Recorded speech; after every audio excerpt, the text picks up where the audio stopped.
Bueno, aquí tenim els nois del grup fent un forat. Aquí farem un dipòsit. Estem a 4.300 metres. Estem al Windy Corner, tot i que avui no fa gaire vent.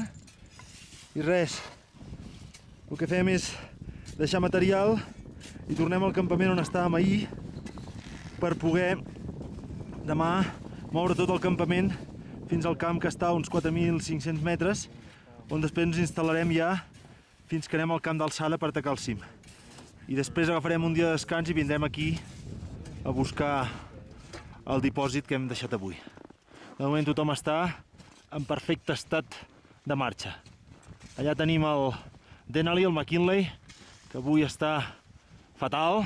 Es nota que dalt fa molt vent i està molt tapat. És un dia fatal per fer cim, tot i que aquí baix fa molt bon temps.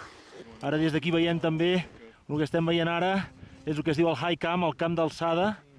Hi ha 5.200, 5.400 metres, que serà on dormirem abans d'atacar cim.